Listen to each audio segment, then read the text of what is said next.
We look at students as individuals. We see their strengths and their weaknesses, and we want to play off of their strengths. But we also look at their needs and where to bring up their needs to get to their strengths. So when we're in the classroom, we want to make sure that they're focused and ready to learn.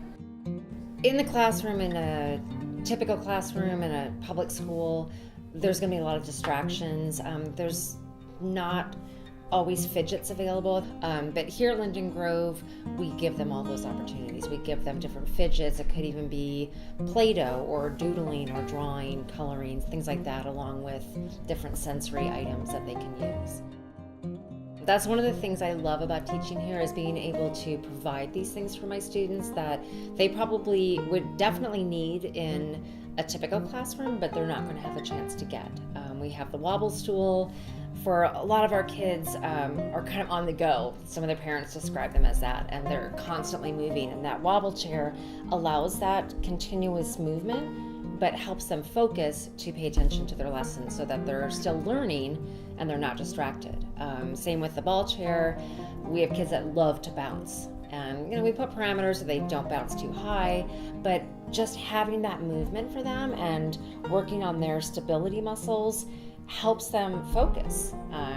And then even the standing desk, we have kids that just would prefer to stand. Well, then they're hunched over, and then, well, if they can stand, why can't I stand? It might happen in a typical classroom, but here we do have a standing desk that helps them to focus on me when I'm teaching, and then they can stay there standing to do their independent work. It even has a little bar on the bottom to move their leg back and forth, which sometimes they do and they don't even realize they're doing it. So it's helping them with that too.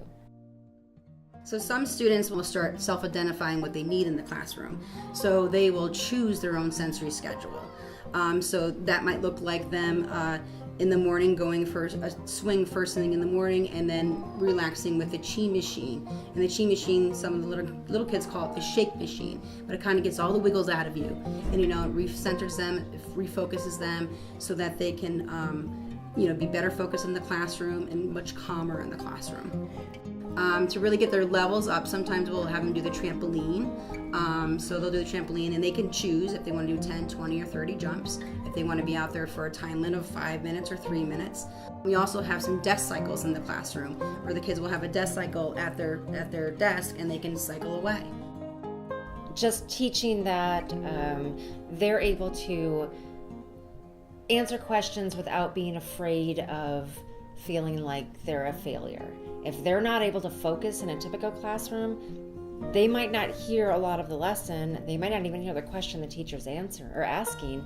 And so they might not raise their hand because they're kind of afraid of being laughed at or being called out on for not paying attention, when it's just they weren't given the right tools.